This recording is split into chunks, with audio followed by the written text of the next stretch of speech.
2,75,000 approximately রেঞ্জের মধ্যে চলে আসছে দুর্দান্ত একটা ব্রাইডাল হার দুল কালেকশন, যার টোটাল ওয়েট 30.6 হার অ্যান্ড দুল নিয়ে এই যাচ্ছে 2,75,000 অ্যাপ্রক্সিমেট।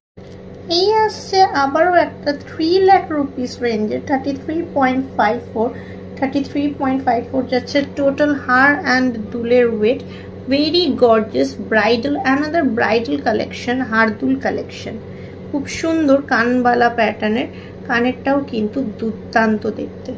এই যাচ্ছে ফ্লোরাল কালেকশন, এক কথায় বলতে পারো ফ্লোরাল কালেকশন হার দুল। এটা কিন্তু মাত্র 1,92,000 এর মধ্যে আসছে। ওয়েট দেখতে পাচ্ছ, এটাও কিন্তু খুব সুন্দর একটা টাচ অফ ফ্লোরাল উইথ কাটাই পিস হার দুল সেট, দুর্দান্ত দেখতে। দেখো হাফ কিন্তু ফ্লাওয়ারটা করা আছে আর নেটের কাজও আছে খানিকটা। 1,92,000 অ্যাপ্রক্সিমেটলি। এটা রেঞ্জ আবার উইদিন 2,20,000 চলে আসছে। 24.52 লাইট ওয়েট, খুবই সুন্দর। Another floral collection, work of net, এখানে খুব সুন্দর কাটাই পিস দিয়ে কাজ করা, নিচে চেন বলস and just a wow collection within 2,20,000 approximately. Thanks for